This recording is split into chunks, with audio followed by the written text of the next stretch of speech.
Wannan dalilin yasa ko Yarima yana sona, kai, ba ma zai aure ni ba. Saboda me kika ce haka Bintu? Gimbiya Fa'iza 'yar sarki ce, da mahaifinta da mahaifiyar Yarima Bello uwarsu ɗaya ubansu ɗaya. Na sha faɗa miki, ki daina yin irin waɗannan maganganun. Ai abubuwa masu wahala su ne waɗanda Allah yake yi.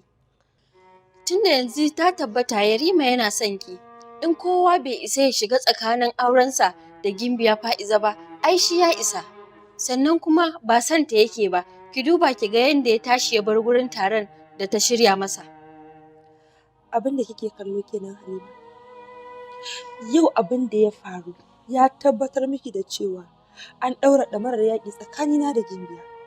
Kuma kin fi kowa sanin cewa in dai yaƙi ne tsakanina da Gimbiya za ta kawo ƙarshe na. Wani abu ne faru? Gimbiya ce a wurin taron nan ta turo hadimanta ta ce mu fita daga wajen taron nan don ba ta gayyace mu ba saboda mun shiga da Yarima. Dai wani abin da kika faɗa gaskiya ne. To haƙiƙa Bintu kin faɗa gaskiya. Mawuyacin abu ne auren ki da Yarima ya shiga kundin tarihi. Ko ɗaya malam. Ko da za a yi binciken tarihin soyayyar duniya, babu wani dalili da zai hana Yarima Bello ya aure Bintu. Amma abin da kamar wuya Umma. Bintu kenan. Da ke a zatonki za ki samu Yarima ne salin alin?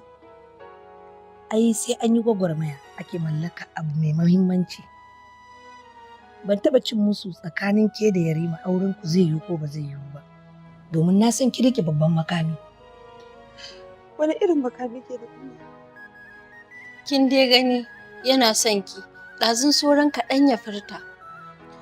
Na sani yana sona, amma ba ni da tabbacin cewa zai iya fitowa ya yi tsayin daka akan soyayyar da yake mu. Wannan abin shi yake bani tsoro Halima. Ki daina jin tsoro Bintu. Na san Allah bai haɗa ki da Yarima don ku rabu ba. Don haka ki ci gaba da yin addu'ar da kike yi. Mu ma a matsayinmu na iyayenki za mu taya ki addu'a. Allah ya sa mu dace. Amin.